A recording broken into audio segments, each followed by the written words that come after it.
नमस्कार दोस्तों, स्टडी पाठशाला में आपका एक बार फिर स्वागत है। और आज के हमारे एजेंडा पे होगा India France defence deal, avian flu एक बार फिर न्यूज़ में है, इंडिया के सिक्योरिटी डायनामिक्स क्या होंगे 2025 के अंदर, इससे रिलेटेड एक एडिटोरियल है, उसको हम कवर करेंगे। और प्रायोरिटाइजिंग द प्रिवेंटिव केयर, ये हमारे लिए क्यों ज़रूरी है। इस देश में वेलनेस का कल्चर हमें डेवलप करना है, लोगों को बीमार होने ही नहीं देना। यूक्रेन वॉर में थोड़ी बहुत डेवलपमेंट हुई है, और टर्की के जो बॉर्डर के ऊपर कुर्द रहते हैं वहाँ पे थोड़ा बहुत डिस्प्यूट देखने को मिला है। बेसिकली सीरिया में ये सब हो रहा है। तो जैसा कहा जा रहा था कि सीरियन वॉर अभी ख़त्म नहीं होगा, उसके और टुकड़े होने के चांसेस हैं, उससे रिलेटेड जानकारी है। और चाइना जो ये डैम कंस्ट्रक्ट करेगा उसका क्या इम्पैक्ट हम पे होने वाला है, ये सारी बातें आज हम यहाँ पे समझेंगे और जानेंगे। तो आइए शुरू करते हैं इस सेशन को, फ्रंट पेज से देखते हैं। तो अब देखिए, डिफेंस डील बिल्कुल होने वाली है इंडिया और फ्रांस की, और यहाँ पे हम क्या खरीदने वाले हैं वो हमारे लिए इंपॉर्टेंट है। $10 बिलियन की ये डील होगी। 26 रफेल नेवल वर्जन्स वो इंडिया लेने वाला है यहाँ पे। और इसके साथ साथ तीन नई स्कॉर्पियन क्लास की सबमरीन्स भी हम लोग ऑर्डर प्लेस करने वाले हैं। आपको एक चीज़ मालूम होनी चाहिए कि हम ऑलरेडी 6 स्कॉर्पियन क्लास सबमरीन ले चुके हैं, जिसके अंदर 5 डिलीवर हुई हैं। एक है INS वाघ शीर। ओके, तो ये जो INS वाघ शीर है, ये अभी जनवरी के मंथ के अंदर ही इंडिया के अंदर इंडक्ट की जाएगी, और ये रेडी हो जाएगी 15 जनवरी के around, and this will be the new edition.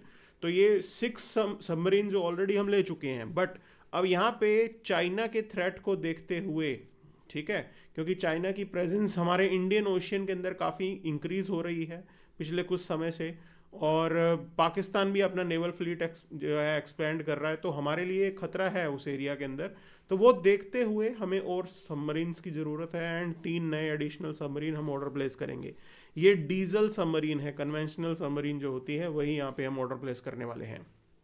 तो this was the big idea. देखिए, मैंने आपको बता दिया है वाघशीर हम ऑलरेडी लेने वाले हैं, तो ये हमारी डील कंप्लीट हो जाएगी। अब देखिए, यहाँ पे एक सवाल आपसे पूछा गया था 2016 के अंदर। तो INS अस्त्रधारिणी उस टाइम पे न्यूज़ में चल रहा था। तो सवाल ये था कि भाई अस्त्रधारिणी है क्या। तो एम्फीबियस वॉरशिप है, न्यूक्लियर पावर्ड सबमरीन है, टॉर्पीडो लॉन्च रिकवरी वेसल है, क्या है। तो ये INS अस्त्रधारिणी है, इंडिजिनसली डिजाइंड, और ये torpedo launch and recovery vessel है। ठीक है, अब ये पॉइंट आपको समझना है, इससे आंसर जो है इसका C हो जाता है। तो यहाँ पे जो ये वाघशीर है, तो ये आपकी सबमरीन है। इस तरीके से चीज़ों को याद रखना होता है। और रफेल हम किसके लिए ले रहे हैं, तो हम अभी एट प्रेजेंट एक INS विक्रमादित्य जो है वो चला रहे हैं, और उसके अलावा INS विराट वो रेडी हो गया है, और उसके लिए हम ये रफेल जो फाइटर जेट्स हैं वो ले रहे हैं यहाँ पे। इससे पहले हम MiG-29 MiG-27 यूज़ करते आए हैं, तो वो फ्लीट भी हमारा जो है वो धीरे धीरे आउटडेट होता जा रहा है। तो this is how it is. अब अगले न्यूज़ पे चलते हैं। यहाँ पे फ्रंट पेज के नीचे ही एक न्यूज़ आई है। तो यहाँ पे टाइगर्स और लेपर्ड्स के अंदर एवियन फ्लू के कुछ एक लक्षण देखे गए हैं। अब ये क्यों हुआ, because of the bird that was fed. मेरे को ऐसा लग रहा है कि, और लोगों को भी ऐसा लग रहा है कि इन जानवरों को जो चिकन दिया जाता है उससे जो है ये प्रॉब्लम देखने को मिली है। अब आइडिया यही है कि इनको क्वारंटाइन किया जाएगा, ऐसा ना हो कि ये बाकी जानवरों में भी फैल जाए, काफ़ी डेंजरस होता है ये। अब देखिए, एवियन फ्लू एक बार पहले भी हो चुका है, मतलब हर साल ये इससे रिलेटेड न्यूज़ आती है। लेकिन अब यहाँ पे आपको समझना है कि एवियन फ्लू है क्या। देखो, ये होता है H5N1 वायरस। ठीक, तो यहाँ पे प्रीलिम्स 2015 का अगर आप सवाल देखेंगे, सवाल क्या कह रहा है कि H1N1 वायरस। तो ये H1N1 virus is swine flu, H5N1 is avian flu. ठीक, ये सब जो है इन्फ्लुएंजा के ही टाइप्स हैं, और इस तरीके से चीज़ों को याद रखना होता है। कभी कभी UPSC ऐसा पूछ लेता है। अब एक और टाइप का क्वेश्चन देखिए आप, 2018 का ये सवाल है। ये कह रहा है कि बर्ड्स, रेन, डस्ट और विंड, ये इनमें से कौन से जो कैरियर्स होते हैं प्लांट डिजीज करवाते हैं। तो ये सारे के सारे ही रिस्पॉन्सिबल होते हैं। ये नेचुरल एजेंसीज हैं, नेचुरल एजेंट्स हैं, wind, water, animal, insects, mites, nematodes, birds, जिसके through indirect transmission of pathogen हो सकता है, और वो दूसरे प्लांट्स को भी इन्फेक्ट कर सकते हैं। ये D इसका आंसर होगा। ठीक, आगे चलेंगे एडिटोरियल के ऊपर। तो यहाँ पे एडिटोरियल सीधा पूछा गया है कि इंडिया के सिक्योरिटी डायनेमिक्स इस साल में क्या होने वाले हैं। तो एक बार फिर देख लीजिए आप, अब देखो हमारे सिक्योरिटी डायनेमिक्स कितने बेटर होंगे, इसका आइडिया आप लगा लीजिए कि भाई ये 4 लेन बनिहल पास रेडी हो गया है।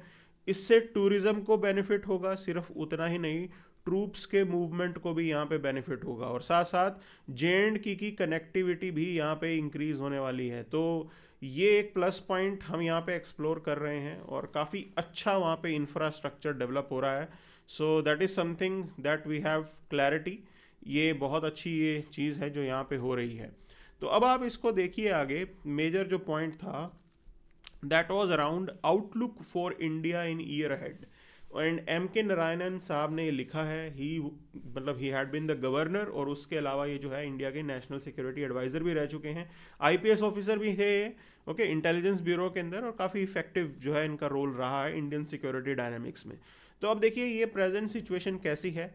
इकोनॉमिक एंड पॉलिटिकल टर्मोइल पूरी दुनिया के अंदर चल रहे हैं, ग्लोबल अनसर्टेनिटी बहुत ज़्यादा है, बिल्कुल हमें दिख रहा है यहाँ पे। अभी यूक्रेन वॉर चल रहा है, इसराइल के साथ ये वॉर चल रहा है, और मुझे लगता नहीं कि ये चीज़ यहाँ पे ख़त्म होगी। Look at the recent development, Taliban versus Pakistan. तो आपको क्या लगता है इसके अंदर क्या होगा? ठीक, तो ये लेटेस्ट डेवलपमेंट है यहाँ पे, और उसका इम्पैक्ट इंडिया में भी देखने को मिल सकता है। नॉट जस्ट दैट, चाइना और पाकिस्तान ये तो आपको साथ में मिलकर चैलेंज करेंगे ही करेंगे।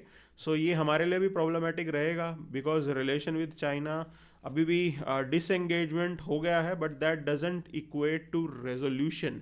मेजर प्रॉब्लम क्या है, इस समय इस टाइप की चीज़ें दोबारा फ्लेयर अप भी हो जाती हैं। तो वी नेवर नो, अभी थोड़ा बहुत इशू चलता रहेगा हमारा चाइना के साथ, that is how it is, okay. फिर हमें करना क्या है कि देखो, चाइना अपना यहाँ पे इक्वेशन ग्लोबल साउथ के अंदर इंक्रीज कर रहा है डेवलपमेंट प्रोजेक्ट्स के through, belt and road initiative के थ्रू। आइडिया ये है कि हमें जापान और बाकी लाइक माइंडेड कंट्रीज़ के साथ ज़्यादा अपना एंगेजमेंट बढ़ाना होगा। This is the point. और साउथ एशिया के अंदर अगर आप डायनेमिक्स को देखेंगे तो हमारे नेबरहुड के पास क्या हो रहा है, तो आइसोलेटेड सा नज़र आ रहा है India at present, specifically Sheikh Hasina के हटने के बाद। Sheikh Hasina, she was known to be pro India, लेकिन अभी at present look at what Bangladeshis are doing, ठीक।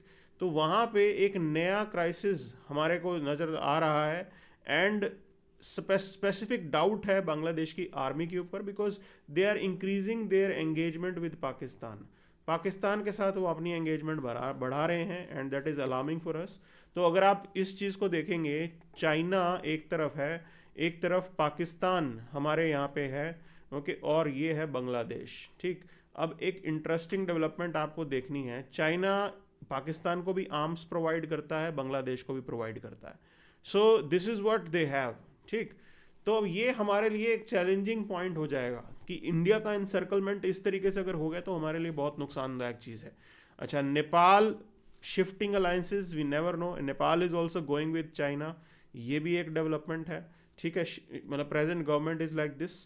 श्रीलंका का यहाँ पे अभी थोड़ा चलो सेटल हो गया है, they are recognizing India's importance. Maldives भी खेलेगा, चाइना कार्ड तो खेलता ही है वहाँ पे। Bhutan is again trying to balance out its relation with China, और भूटान ने यहाँ पे जो लैंड एग्रीमेंट है वो भी मुझे लगता है चाइना के साथ साइन कर लिया है। तो ये डेवलपमेंट सारी हुई हैं, और इंडिया को जो है उसके बिल्कुल भी ब्रीफ नहीं किया गया। तो वो हमें बाद में पता लग गया कि इन्होंने शायद अपनी बाउंड्री वगैरह सेटल कर ली है। That might not be in India's interest. तो ये सारी चीज़ें, ये सारे डेवलपमेंट हमारे आसपास हो रही हैं। वेस्ट एशिया की बात करेंगे तो सीरिया के अंदर जो इंस्टेबिलिटी आई है असद के जाने के बाद, उसका इम्पैक्ट दिखेगा। तो एक सुन्नी रजीम वहाँ पे आ रहा है। अच्छा, दे हैड बीन रेडिकल्स, ये पास्ट के रेडिकल्स हैं, और ये अल कायदा के साथ एसोसिएटेड रह चुके हैं। अब इसका इम्पैक्ट क्या हमें पूरे रीजन के अंदर देखने को मिलेगा, there is a doubt on that, ठीक। Iran and the Shia world, इनका इन्फ्लुएंस डिक्लाइन हो रहा है, potential setback for Ayatollah and Hezbollah, ये लेटेस्ट डेवलपमेंट है। दूसरी चीज़, ग्लोबल चेंजेस की बात करेंगे, Israel and Turkey potential gainers specifically in the West Asian dynamics, वहाँ पे इनको मेजर फ़ायदा होता हुआ नज़र आ रहा है। वहीं अगर रशिया की पोजीशन को देखेंगे तो रशिया इम्पैक्ट तो हुआ है सीरिया के अंदर इस डेवलपमेंट से, but opportunities remain due to connections with Turkey. तो वहाँ पे भी एक इन्फ्लुएंस रशिया का रहने वाला है।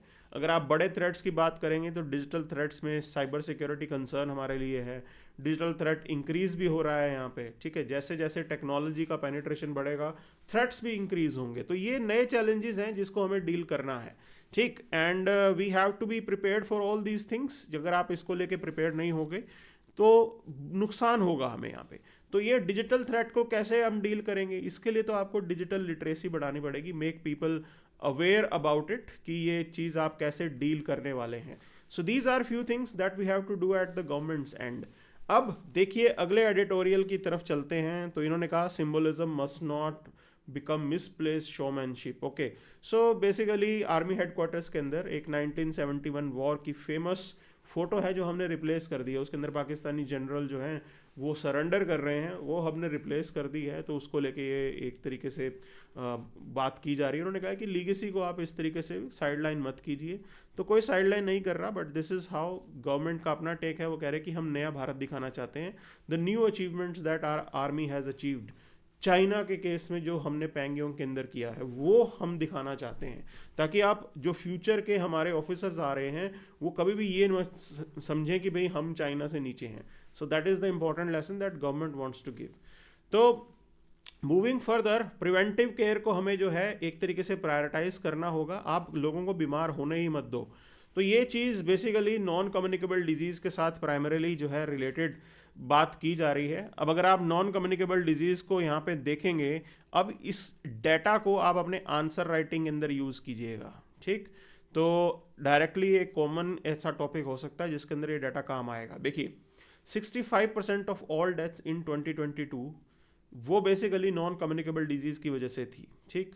रिस्क फैक्टर्स बढ़ गया है। 1 in 4 adult man are hyper you can say tensive, 1 in 8 are diabetic, increasing rates of cancer with earlier median ages of diagnosis. Okay, so ये भी हो गया है यहाँ पे। अच्छा, अब इकोनॉमिक इम्पैक्ट इसका बहुत ज़्यादा है। Government allocation is 87,000 crore for health ministry, 13% का इंक्रीज़ किया है हमने। टोटल अगर आप हेल्थ एक्सपेंडिचर की बात करेंगे that is somewhere around 7.9 lakh crore. बहुत भारी अमाउंट में पैसा हम खर्च कर रहे हैं। और WHO ने ये प्रोजेक्ट किया है, economic burden of non communicable disease is going to exceed 280 lakh crore by 2030। मतलब अभी आने वाले टाइम में और लोग बहुत बीमार पड़ने वाले हैं। That's why this wellness culture is important. वो चीज़ इंपॉर्टेंट है। देखिए prevention is the best defence, ठीक। प्रिवेंशन आपको करनी है वो बेटर होता है, prevention is the best cure. तो ये सब करना ज़रूरी है। अर्ली डिटेक्शन आपको फाइंड आउट करना ज़रूरी है, ठीक। उसकी वजह से आप सिविरिटी को थोड़ा रिड्यूस कर सकते हो, बीमारी कंट्रोल में भी आ सकती है। लेकिन अर्ली डिटेक्शन के लिए आपको चाहिए इंफ्रास्ट्रक्चर, हेल्थ इंफ्रास्ट्रक्चर, ठीक। हेल्थ इंफ्रास्ट्रक्चर स्पेसिफिकली हमारे यहाँ पे प्राइमरी हेल्थ सेंटर्स के अंदर, जो कि हम विलेजेस लेवल पे बनाना चाहते हैं। और कितने टाइम से बातें चल रही हैं, ये प्रॉब्लम है। दूसरी समस्या आप देख लीजिए, हेल्थ जो है आपका वो स्टेट लिस्ट का सब्जेक्ट होता है, ठीक है। अब इसमें प्रॉब्लम क्या है, यहाँ पे different states they have different capacity to deal with it. सभी स्टेट्स की कैपेसिटी इतनी नहीं है, डिफरेंट स्टेट्स की कैपेसिटी अलग अलग है। तो ये एक प्रॉब्लम देखने को मिलती है। स्पेसिफिकली अगर मैं बात करूँ तो उन स्टेट्स की जिनके पास रिसोर्सेज नहीं हैं, झारखंड, बिहार, वहाँ पे मेजर ये क्राइसिस नज़र आता है। यूपी में भी क्राइसिस नज़र आता है आपको कि बच्चों की डेथ हो गई। ये सारी खबरें आपको उन स्टेट से मिलेंगी जिनके पास इंफ्रास्ट्रक्चर एस्टेब्लिश नहीं है। तो ये प्रॉब्लम है यहाँ पे, ठीक है। तो कोस्ट कंसर्न्स देखिए, ये कह रहे हैं कि comprehensive health check cost somewhere around 8,000 to 15,000, metro cities में इतना पड़ता है। और point is this, tax deduction under section 80D, ये 5,000 तक का ही टैक्स डिडक्शन आपको इसमें मिलेगा, ठीक है। अब ये 10 साल से स्टैग्नेंट है। अब लोगों का जो खर्चा है एक साल के अंदर हमारे हेल्थ से रिलेटेड वो काफ़ी इंक्रीज़ हो गया है। सो 8 से 15,000 रुपये लगते हैं लोगों के डायग्नोसिस वगैरह में। तो इसीलिए हमें ये करना चाहिए कि ये भी टैक्स ब्रैकेट के अंदर डालना चाहिए, रिलैक्सेशन के अंदर, ठीक है। तो वो गवर्नमेंट जो है कंसिडर कर सकती है। दूसरी चीज़, revise tax deduction limit, so increase at least 15,000, बिल्कुल ये करना चाहिए आने वाले टाइम में जो बजट आएगा। एनकरेज प्रिवेंटिव हेल्थ चेक्स, बिल्कुल आप रेगुलरली इन चीज़ों को कहें, लोगों को लिटरेट करो कि वो एटलीस्ट फुल बॉडी चेकअप पे जाएं, एक साल के अंदर ये करें, अदरवाइज एकदम से कोलैप्स हो जाता है फिर इंसान। Strengthen the early intervention, use Ayushman health and wellness centre, उसका इस्तेमाल करना ज़रूरी है।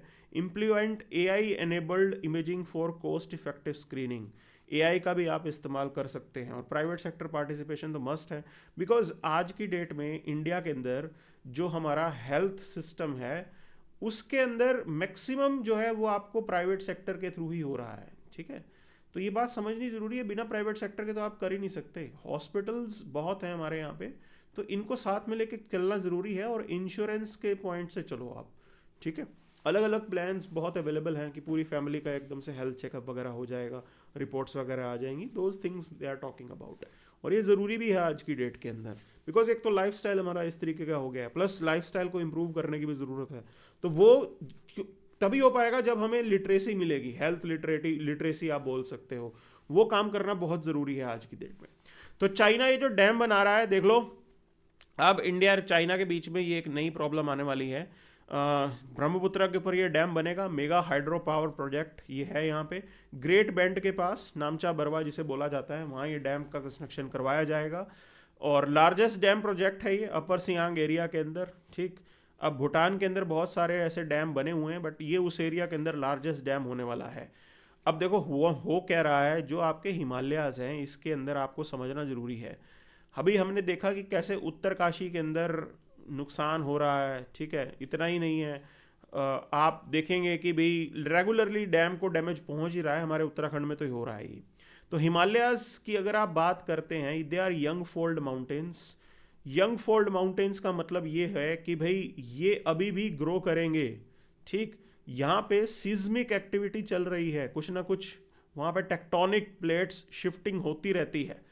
अब जब तक ये चलती रहेगी, वैसे में आप एक डैम जैसी चीज़ का इंफ्रास्ट्रक्चर बनाओगे तो सेफ्टी कंसर्न तो मेजरली आएगा ही आएगा, and that is what is being pointed out here. India lower riparian state है, पानी पहले चाइना इकट्ठा करेगा, ठीक। इंडिया लोअर राइपेरियन स्टेट है, और वो डैम मान लो टूटता है तो आपकी फ्लडिंग कहाँ पे होगी, इंडिया के अंदर होगी। तो फ्लडिंग का डर हमें बना रहेगा, दैट इज़ द पॉइंट। और दूसरी चीज़, जब आपके रिलेशन जो है वो ख़राब होते हैं मान लो, ठीक, उस केस में this dam can be used as a weapon, that is the other challenge. ये भी बहुत बड़ा चैलेंज है हमारे लिए। Plus ecology of the river, इस रिवर की इकोलॉजी जो है वो नुकसान पे हो सकती है। एक किसी भी रिवर का मिनिमम फ्लो होता है, देखिए वैसे तो इंडिया के अंदर ही पानी इकट्ठा होता है, ब्रह्मपुत्र के अंदर कैचमेंट एरिया 75% इंडिया के अंदर बोला जाता है, और ये रेनफेड वाटर है, ठीक है। तो ज़्यादा उतनी दिक्कत नहीं आएगी, बट स्टिल जितना भी पानी चाइना के अंदर है, अगर वो रोका जाए या कुछ भी उसमें डेवलपमेंट हो तो वो हमारे लिए नुकसानदायक होगा। This is what it is talking about. Environmental concerns बहुत ज़्यादा हैं, वाटर सरफेस वाटर पे इम्पैक्ट होगा, ग्राउंड वाटर पे इम्पैक्ट होगा, because things are interconnected, that is what is being pointed out here. और पास्ट में भी वहाँ पे उस एरिया में अर्थक्वेक वगैरह आ चुके हैं, तो ये हमारे लिए चैलेंज है। क्लाइमेट और इकोलॉजिकल चैलेंज बिल्कुल यहाँ पे दिख रहा है।